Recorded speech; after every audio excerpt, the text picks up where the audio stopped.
we dive a bit deeper into the podcast topic of the week. I was pleasantly surprised by the response to this week's podcast topic. So it is both National Careers Week, happy National Careers Week, and International Women's Day yesterday/week, happy International Women's Week. Both of those two momentous moments. And we were like, what can we do? What is a podcast that we can do that would kind of touch on both of these moments? And so we decided to do the podcast, which we're going to dive into, women whose work has made a difference to our development. And we were thinking, is this going to resonate with people? Because this is basically us just talking about people that are very helpful. But we've had loads. Barnaby, we're coming on to Rishi. Barnaby. Hold that thought. Anyway, we've had loads of lovely comments about the podcast. People, it sort of prompted people to think about who would help them and how they can help people. So if you did listen, I hope you liked it. And if you didn't listen, we'll talk about it anyway. So we're going to do a podcast in 2 parts, PodPlus today. Do a little bit of a recap on what we talked about on the podcast and sort of my reflections on it since. So Sarah and I actually don't prep loads for podcasts. And so I've had a few reflections on it since, which will hopefully make it practical. And actually, I thought we could all do a bit of sharing as a community about some of the women whose work has inspired us. So I'm going to use that as a bit of a prompt for us to share with each other.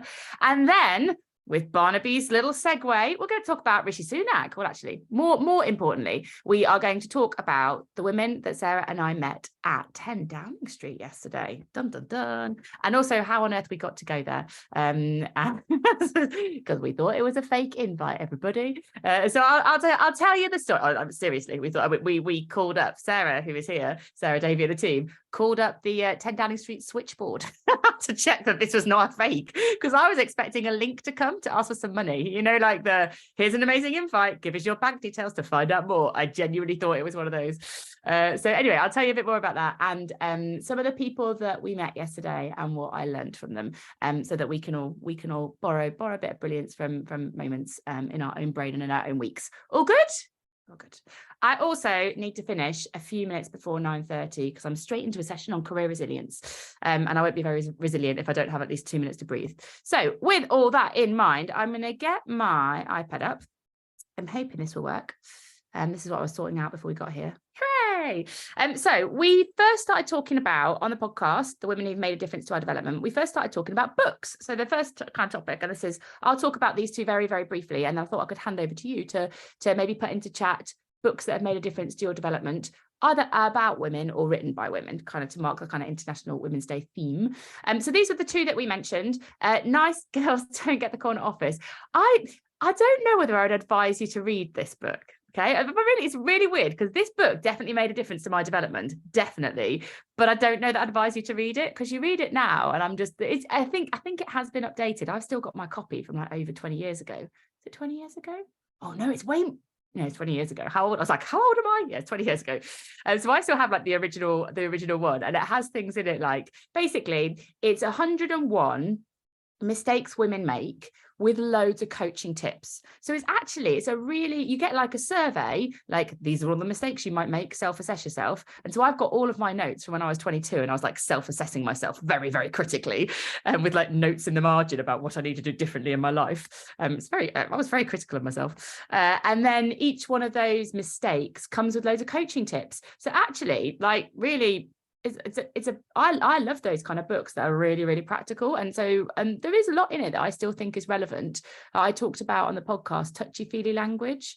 So like, I think that maybe we could possibly explore this idea, if you'd like to, that kind of thing, versus we should take this thing forward. Like the difference in confidence that happens when you take out some of that like waffly, touchy-feely language.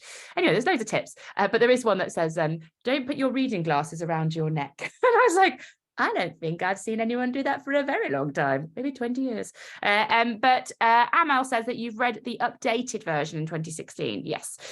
So that was a book that really helped me. The main reason it helped me was because I was like super ambitious when I was 22. I'm still super ambitious now, I'm like nearly 40. But I think it was one of the first books that I read that sort of made ambition okay. And also was like, and here's how you go after it. Like, and if you want to succeed, this is what you should do differently. And I was like, great, what this is what I need. This is the advice that I need from somebody, and I don't have to feel like I'm some kind of weird 22-year-old.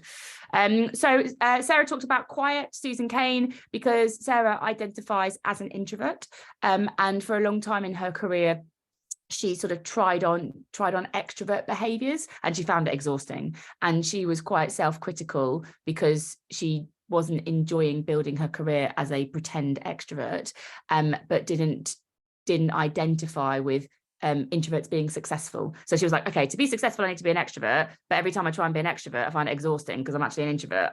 And then she read that book by Susan Cain and found out that actually there's a lot of power in being an introvert and sort of owning that, and actually managing your career and your relationships in a slightly different way. And it's not better and it's not worse, it's just different. And the point is to sort of understand what makes you different and then do things in a way that align with that difference. And I think it gave her permission to be an introvert and also helped her to think about her progression differently. So they were our two books. Head into chat and let me know what books have made a difference to your development. Particularly, would really like that kind of female angle. Let's learn from each other, everybody. So Sam says, yeah, this is I said, Sam, I don't know if you listen to the podcast, but I said, look, should I read this? But I've seen Susan Cain's TED Talk, which if you're not a book reader, do not worry. Like what lots of these things have TED Talks too. So Susan Cain's got a very good TED Talk. So I've read that and I said to Sarah, should I read it? And she was like, yeah. And she was like, yes, Helen, you should definitely read it. So you have more empathy for other people. It's like, noted, Sarah. What else have we got here? We got, I'm catching up. Okay, so we've got Thoughtfully Ruthless. That's interesting. Interesting title. That's why I'm going with that, Emma. Thoughtfully Ruthless. A contradiction that I would imagine Val Wright makes complimentary in the book. I love Quiet as well. So Nancy Klein, yeah, Katie. So Nancy Klein, for anyone that hasn't done any kind of coaching courses, Nancy Klein's often a go-to in the world of coaching for her book Time to Think. Kim Scott, Radical Candor. In fact, we should probably get Nancy Klein on the podcast. Gretchen Rubin, Liz and Molly, No Hard Feelings. Loads there, Katie. You're a library of inspiration. Nice Girls on Blinkist, which might be worth a quick read. There you go. Thank you, Maria. What else have we got? World of Books have Nice Girls and Barking Binders. Okay, Lee, but just like, don't come back to me and go, Helen, tip number 89, I do not agree with. Like, there's 101 tips. You're probably not going to go through them all. Laura, a new book I'm reading is The Career Change by Rachel Schofield. Rachel is very lovely. I had breakfast with her last week. And then she was on our LinkedIn Lives about a month ago now. I think the ones that we did in January. She's great. How Women Rise. Laura, How Women Rise by Sally Helgeson, I think is an updated version of Nice Girls Don't Get the Corner Office. I really, really like that. That book, How Women Rise by Sally Helgeson, is a build on from What Got You Here Won't Get You There. Don't know if any of you read that book by Marshall Goldsmith. That I really liked that book. I find that book really helpful at sort of addressing some sort of unconscious incompetence in how I was working.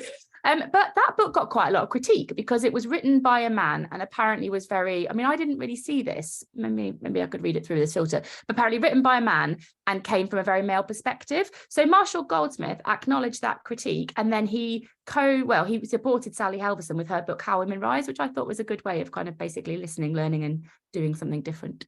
I like that book too. The Middle Finger Project. What is this, Caroline? Trash your imposter syndrome and live the words that I'm not allowed to say, life you deserve. You like strongly titled books. I might give it a go. It's like when I made Sarah in this last summer read a book about I can't remember. Does anyone remember the book that I made Sarah read? And so it was about money, and it was about, had a swear word in the title, and she was like, I can't believe you're making me read this book. Anyway, it was an interesting podcast recording. Okay, loads. So this is worth thinking. Lisa fans Drop the Ball by Tiffany Duffy, really useful, and reflecting on myself as a working parent. Brilliant. Okay, we've got loads to go through, so I'm going to go on to the next one. Let's move on to people, and TED Talks. Always a good gateway. I think sometimes we make an assumption about people who make a difference to our development, women or men, like they have to be people we directly know, and I don't think they do. And actually, I think when you think, it has to be someone that I directly know, all we're doing is sort of limiting the potential for inspiration that we can have. So one woman who has definitely made a difference to my development and who I've never met yet, growth mindset. I should have said Carol Dweck, shouldn't I, in here, but I haven't, is Elizabeth Gilbert. I love Elizabeth Gilbert. I think she is brilliant. I love her as a fiction author and a non-fiction author, and I particularly love her TED talk around your creative genius. Has anyone watched it? I absolutely love this TED talk. Karen, I love Elizabeth Gilbert too. We can have a love off for Elizabeth Gilbert. So the multiple reasons why I love this TED talk. One, I love her confidence to just come on stage without having brushed her hair, and I think wearing her pajamas, maybe. I quite love that she just did that. I look at it every time. I'm like, good on you. It was 14 years ago. Maybe it was before TED. Maybe it was before TED was really big. I mean, there was a lot of people in that audience. But anyway, she rocks up on stage, and she has the whole TED talk is basically about this idea that we can over-identify with our success, and ironically that can get in the way of our success. So basically, if I think about a personal kind of way of illustrating this, the Squiggly career was a #1 bestseller. So, and I basically think that everything that I do from this point forward has to be the equivalent of a #1 bestseller. And so what happens is because I have become the bestseller, that success is now me, and therefore everything I do has to be equal or greater to that success that I once had. And she says it puts loads of pressure on yourself, and you can actually become quite demotivated and even depressed by this. Like, you can actually be like, oh, but it hasn't been as successful as that thing that I did, because you over-identify with your successes. And she's like, do not do that. See success. She sort of talks about your kind of genius as like, that genius is almost something separate. You are not the genius. You had a genius moment, okay? And that came to you, and it may come again or it may not, but it does not affect you. It's just this thing that comes to you. I'm not explaining it very well at all, but this is a quote from that TED talk, which I really like. She says, don't be afraid, don't be daunted, just do your job. If the divine Cockney genius assigned to your case decides to let some kind of wonderment be glimpsed for just one moment through your efforts, then ole. And if not, do your dance anyhow, and ole to you nonetheless, just for having the sheer human love and stubbornness to keep showing up. And her point is, just show up, just work hard and get on with it and do your work. And the genius might come and it might not, but you've done your job. And it is just the best TED talk, I promise you. Please, if you haven't watched it, please go watch it, because I love it, I love it, I love it. Anyway, she made a difference to me, because I just, every time I watch that, I want to go and create something, not to make it brilliant, but just to do my job. So maybe it might help you too. And Sarah talked about Margaret Heffernan. We love Margaret Heffernan, probably one of the people that we quote the most in our work, actually. Brilliant TED Talks, brilliant books. Even if you just look at some of her quotes, there's a lot of inspiration in her quotes. I like this one. Companies don't have ideas, only people do. And what motivates people are the bonds of loyalty and trust they develop around each other. And I love that. It's like, well, if you create a safe space for people to share their ideas, then you make better businesses. But if people don't feel comfortable to speak up, then those insights and ideas, they're not going to go very far, because they're not going to get out of people's heads. And all that happens is we hold each other in our companies back. So Margaret is just brilliant. Would really, really recommend her work. So over to you. What TED Talks, women in mind, have made a difference to your development? Inspire us all with any TED Talks. Don't worry if you can't think about it now. You can always kind of message us later. Feel like this can be, that's nice, Claire. I like that too. Brené Brown. Yeah, I love Brené Brown's TED Talks. What a storyteller. I'm like, so when you do a TED Talk, there's loads of prep done for them, but you're not allowed a script on the day. So you basically have to memorize what you're saying. But we watch people like Brené Brown and Elizabeth Gilbert, and I'm like, did you even have a script? Or are you just brave enough to stand on the stage for 80 minutes and just to talk about stuff in this brilliant way? Because they are so authentic and it is so natural. It's amazing. Carol Dweck, growth mindset, brilliant one, Sam. Yeah, I love her talk. Though I think she does look a little bit evil. I think it's the lighting. Anyone who's watched that, she talks about, so we gave children an experiment to challenge their abilities. I'm like, that sounds very evil. But she's a very good TED Talk. What have we got here? How to be a feminist. Okay, so we just said Grit and Growth Mindset around Fortitude by Bruce Daisley. Bruce has definitely made a difference to our development. He's a massive advocate. So, honest story here. I was out one night this week and I got back to my hotel room at quite late o'clock. And there's like 32 WhatsApp messages between Sarah and Bruce, which were mainly about my hair on a LinkedIn advert. And I was like, guys, we've got nothing better to talk about. Bruce is like, I keep seeing Helen on LinkedIn and this advert about stuff. And Sarah's like, yeah, she hates her hair in that picture. So anyway, sometimes he motivates us to be better in our career. And sometimes they just talk about my hair. Angela Duckworth, Vivi. So that's the TED Talk on grit. Brilliant TED Talk. Also just, again, a very, very confident, clear presenter. Oh, Rachel talked about Dory Clark, The Long Game. So Dory's on our podcast a while ago. Dory also has some brilliant articles on Harvard Business Review. If you don't want a book, but you want to read, I really recommend Dory's stuff. Some lovely, lovely books here. And then last but not least, I want to talk about this lady. Look at these squiggly earrings. I might speak to her about these squiggly earrings. This is Fiona Stark. So we also talked about some women that we had met. So obviously, I've not met Lois P. Frankel, who wrote, Nice Girls Don't Get the Corner Office, and I've not met Elizabeth Gilbert, but I have met this lady, Fiona Stark. She was on the board, Director of Corporate Affairs at E.ON when I was at E.ON, and she was probably about 3 or 4, like in a hierarchical way, like 3 or 4 levels above me, just to give you kind of some indication. She basically, I wasn't in corporate affairs, and I was significantly less senior than Fiona. She did not have to make time to speak to me. But my manager, a guy called Phil, who was sort of a segue for my squiggly career, he knew that I was ambitious, and he knew that what would help me would be to see other people, other women in positions of influence. And he introduced me to Fiona, and Fiona made time for me, and she treated me like an equal in that moment. She was curious about my career. And then we stayed connected. I remember she took me out for lunch in London after I'd left E.ON. And I wasn't going to London very often then. And it felt so fancy, that the senior person was taking me to lunch in London. And I was like, oh, it's amazing. Like it made me feel so special that somebody would take the time to do this. And then I wanted to go on a board, and she was a trustee, and she was actually the chair of the Working Families board. And then that gave me the confidence to apply to be a trustee there. And then I was a trustee there for several years. And basically, she will have had no impact, and she won't go on LinkedIn that often, so she'll have no impact, no idea of the impact that she had on me.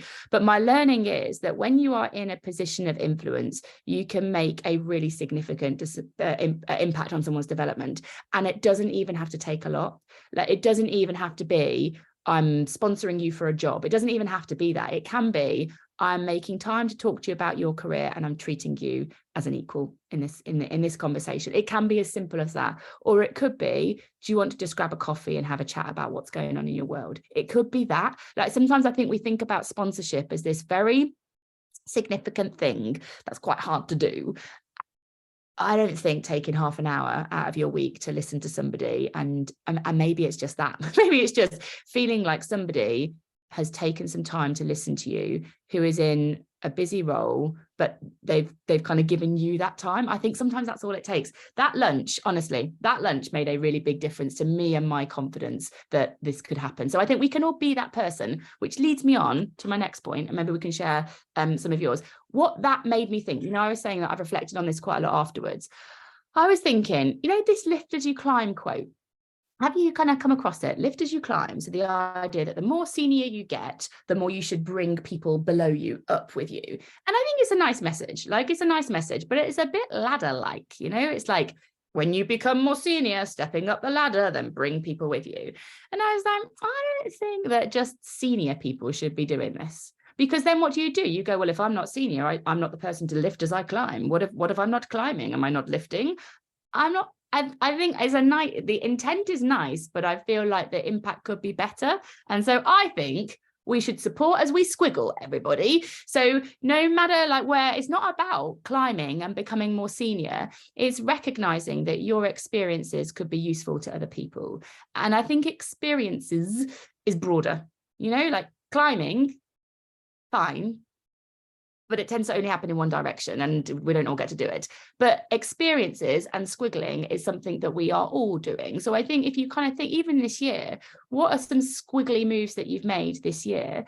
So for example, I have decided this year that not to be a trustee anymore. really difficult decision for me. I've said that I'm going to be an ambassador for that charity, but I'm not going to be a trustee anymore, because I don't feel that I could give the time that role needs. And that was a difficult decision. And so as I squiggle into another way of supporting that charity, there might be some other people that I could have an honest conversation with about what it means to be a trustee and what time commitment you need and other ways you can support charities. And so I haven't become more senior. I'm not climbed any ladders this year, but I have had a squiggly experience that maybe someone else could benefit from. So support as you squiggle. Maybe we could take that on board. Any other people that you would like to shout out? Anybody that has supported you as you have squiggled that we can just take a moment to recognize? So Sam says, I've got a mentor who makes time for me every fortnight to have a catch up. I feel this benefits me. Brilliant. Any other people? Anyone like Claire Sutherland, my first boss at Unilever? Amazing. That's nice, Leon. Who else? Thanks, Katie. That's the sort of boost I need today with my slightly random thing. I was messaging Sarah on WhatsApp this morning. I was like, I've got PodPlus today. I don't know what to talk to you about, people. I was like, it seems to be going all right, everyone. We always fill our time. Oh, Clay, you're very kind. If you can't think about, maybe just message them. Do you know, like one action that you could do after today is say that, I was reflecting on this thing that I was in this morning, and you came to mind when I was thinking about someone who'd made a difference to my development. Probably quite a nice message to get today.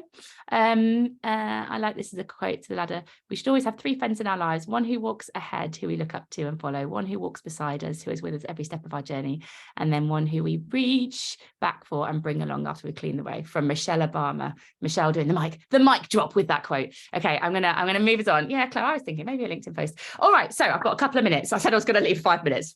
Okay, yesterday Sarah and I went to Downing Street. Woohoo! We got an email about it last week, and it was real. And so we went yesterday, and it was for International Women's Day, and there were lots of women there, and I wanted just to share some insights very briefly from the people that we've met there. Also, this is the reality of what it was really like. It was really rainy and cold and wet. And so that picture that you can see, we had 5 seconds to do it because that door opens constantly. Also, you're not allowed to touch the door. Secret there. Security issue. So the door opens constantly with people coming in and out, and you have one shot, and it was wet and rainy. So if you zoom in, our hair is not in our hair. It was a bad hair day, but reality was it was raining. So who did we meet? June Angelides, who I already knew. That was a lovely lady there who's in an orange suit clapping. The reason I think June is an inspiration is because she is amazing with people. I knew June already. She literally called me from across the room and she was like, hi. And then she was with some other people that I didn't know. And she proactively, but very kind of sort of subtly introduces all to each other. She is an amazing connector. And she also sells people to each other. So someone will introduce themselves and they'll do it very modestly, which is, women do that a lot. June is not modest about you. She will go, this person did this and this person did that. And she's amazing at it. She is an absolute brilliant energizer. Follow her in all places. She's fantastic. Second person we met, absolutely love, Pinky Lilani. Do any of you know Pinky? Women of the Future Awards, author, contributor to many food businesses, writer. Pinky is brilliant and an amazing advocate for women. And we were talking to her. Now, why I already knew Pinky was amazing. I've seen her speak before, but yesterday she was amazing, super proactive. She just comes up to you and goes, who are you? What do you do? How can I help you? You're like, oh my gosh, it's the gateway to a brilliant conversation. I love her proactivity to the extent that she invited Sarah and I around to her house for dinner. So I was like, yes, we're coming. She's like an amazing chef, written brilliant books on food. So I just loved her proactivity. It made me think, how can we make people more quickly comfortable in conversations? Because it can be hard to be in a room full of people you don't know. Pinky did not make it hard.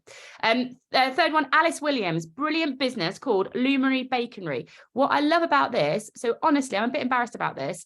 I saw some cakes across the room and went, ooh, cake. And then went over and started talking to her. She had this on the side, an impact report. And I was like, oh, we're thinking about an impact report. What sort of things do you measure? And she said, the number of women we get into employment, education. I was like, are you not a cake business?